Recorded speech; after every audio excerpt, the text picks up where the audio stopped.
feel-good breakfast show. Hey, welcome back to you. If you've just joined us, this is your Feel Good Breakfast Show Expresso on SABC3. And yes, we've just entered spring, and while the flowers are blooming, many of us out there, yes, you said it, sir. Hachu to you too. It means the return of the dreaded allergies, pollen and hay fever and sneezes and sinuses. It all comes to with the change of the season. But luckily for us, we have our resident Doc Darren Green in the house, who's here to arm us with everything we need. Looking rather green, sir. How are you? I'm feeling rather Evo, thank you. How are you feeling, Evo? Fabulous. Well, Dr. Darren Green, I feel like this is a little bit of a silly question, but can you, from a scientific point of view, tell us exactly what allergies are? That's a great question, actually. The easiest way is visual impact. So your body has what's called immunoglobulin, which is a structure that looks like a Y, really. So this is the closest I could find. Okay. And it circulates in the blood. And when you're exposed to something from outside, whether it's airborne, whether it's through food, whether it be house dust mite, which is that, obviously, it actually binds to this circulating molecule that's busy circulating in the body. And as it binds to it, it then attaches to a specific cell called a mast cell. And when it attaches to that cell, it causes a huge inflammatory response, which then calls in the cavalry for inflammation, the redness, the swelling, the itchiness, etc. And then histamine is obviously one of the big inflammatory mediators that gets released, causing all the symptoms of allergies. Okay.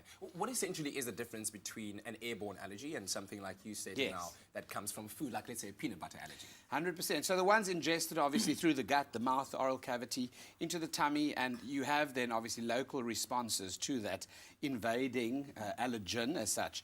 What people that allergies actually have is an overactive immune system. So all it does is everyone's got the immunoglobulins that I've depicted. Yes. That binds these things. But some people have an over-eager immune response, and that's why you then have the effects of all the histamine and all the inflammatory products. When you inhale something, you know, in terms of, let's say, pollen that's blowing across the field or the vineyards, the same thing happens. It's just through the nasal cavity. The contact is through the skin or the mucosa lining the nose, and thus the local reaction occurs with the nose itching and running. When you have a sensitivity in the gut, what happens is it irritates the lining of the gut, and you have stool changes in the form of diarrhea, cramping, because of that inflammation. So, yeah, the question is it a local reaction, or is it a systemic reaction that you develop when you have an allergy? Because the treatments are significantly different for those two things. Yeah. Well, I get very excited when it's, you know, spring season, but I have a lot of colleagues that are like, oh, no, my allergies are going to flare up. Is it true that you get different allergies with different seasons, or is it mainly spring? Yeah, so some people are allergic to specific allergens or triggers, okay? So in certain seasons, those things are more rife. Like pollen, for example, we all know 'tis the time to be snotty right now with all the pollen and all the flowers, etc. In winter, it's damp, it's cold, you have spores, fungal spores, for example, and damp in rooms. If you look at the showers, if you look at the rooms, you see the mold growing on the ceilings and so forth. Throughout the year, you have house dust mite, which is there in your pillows and your beds, and we won't go into the amount on magnification of how much dust actually gathers, despite even using certain mattress protectors and pillow protectors. You actually feel like you want to live in a cocoon, but that's not possible. You need to live and get out there, be outdoors to have a healthy lifestyle. So you need to look at modifying things so that you aren't hyperactive. All right. Well, we're going to keep Dr. Darren Green here in the hot seat and inquire more about these allergies that hit us during this change of the season. Please give us a call on 0214309881. And when we come back, Dr. Green, I want to find out about people that do this. Oh, no! And whether that's a real thing. It's my feel-good breakfast show. All right, so we're back with Dr. Darren Green. We're talking about all the allergies that hit us at this time of the year, and perhaps you might have a question or a comment to make about this topic. So give us a call on 0214309881. And one that I had is, why do people go... I can't even do it properly. Like, they scratch their ears and then they make this sound as if... It's like they're sucking. There's an exorcism happening. Why do people do that? You're exercising the pollen. So what happens is your palate starts itching. When you have an itchy palate, yes, the soft palate, the back of your mouth, yes, the roof of the mouth, what you try and do is ease the itch by taking your tongue to scratch. And then you start scratching the palate, or, you know, to relieve that itchiness. So you're you often lift your tongue up and you try and rub it against the palate as well. And then obviously the histamine that's causing the itchiness, the redness, and so forth is irritating. You know, there's a connection between the ear and the back of the throat. Yeah, the next eustachian connected tube to and the, all that. yeah. So you could have a bit of, you know, the effects of that itchiness going up the back of the throat. But generally, So it's it to affects the ear as well. equalize mucus production and then the itchiness of the palate itself. And that's one of the things, the only things people do. Is that due to some kind of allergy that's caused by an ingesting Yes, of yes. food or Yeah. also airborne? An itchy palate is not normal. It's caused by something that's causing a release of products on the skin itself. And that histamine then causes the itchiness. And what you're doing is obviously having an inflammatory response where the body sends its army to that place. Okay. See, the body sometimes thinks pollen or an allergen, or an antigen rather, is invading the body. So your immune system lodges an attack back at it to try and encapsulate it and contain it. Okay. But with people that suffer from allergies, it's just an overreactive response. So there's a whole lot of army arriving on the They scene. go like North Korea on you. There you go. Okay, I understand. But Dr. Darren Green, I know like a lot of people grew up with childhood allergies or people Yes. have had allergies for a while, but how do you know whether, if you have a reaction, whether it is from something you ate or whether it's something in the air? How can you tell the difference? Good. So ingested allergies often result in irritation of the gastric mucosa.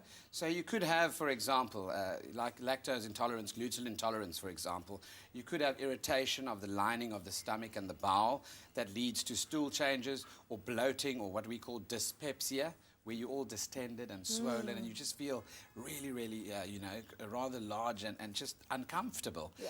But when it comes to local allergies, you can imagine even food allergies like peanut allergies can result in a skin manifestation where the histamine deposits are actually raised on the skin surface. And that's why, for example, you get what they call wheal and flare, which are the raised patches of skin, initially circles that can flow into each other and become confluent and then make larger patch, patches all over the abdomen and arms.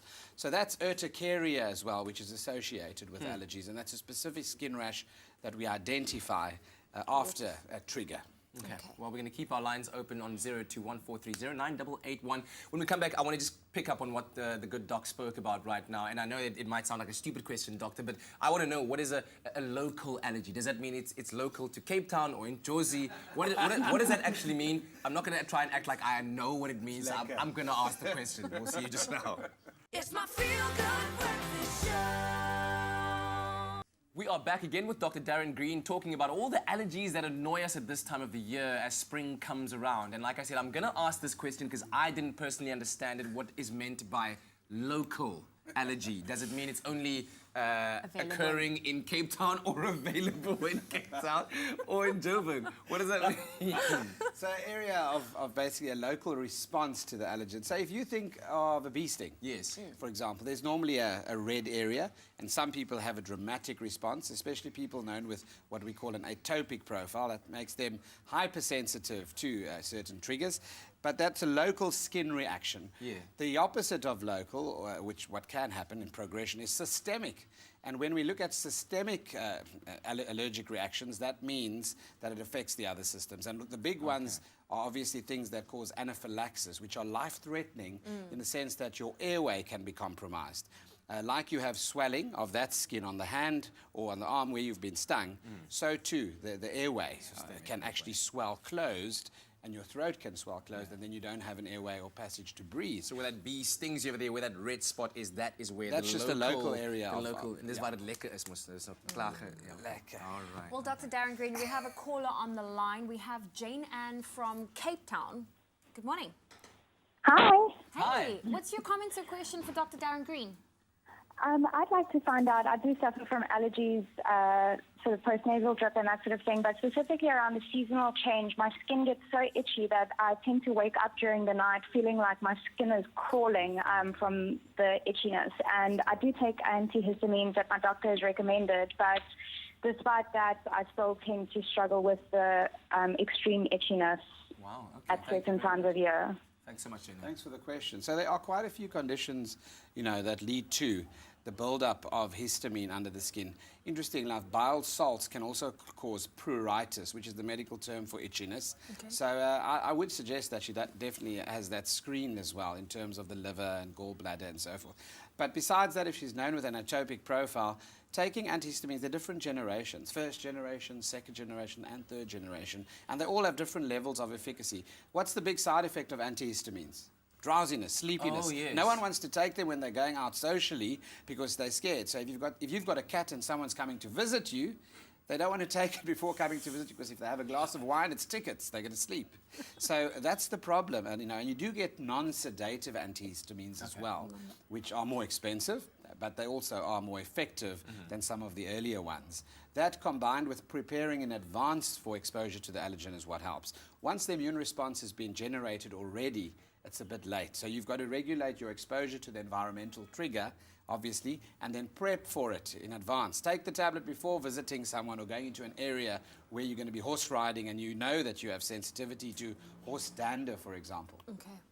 Well, doctor, I just quickly, before we say goodbye, I wanted to know, how do you know the difference between a flu symptom and an allergy, like sinus? Yes. It's very difficult because itchy eyes, a runny nose, and even a postnasal drip can occur with the common cold. Yeah. And they also can occur, obviously, when the mechanism is allergic in nature. Often what we look at are things like systemic things like fever that's pronounced and going up. In infection, that tends to be a lot more. But a blood test is useful because if you do an IgE, which tests for the immunoglobulin that looks like this, for example, you'll see those levels are raised if the cause is an allergy. Okay. If it's an infection, those levels of the IgE won't be raised.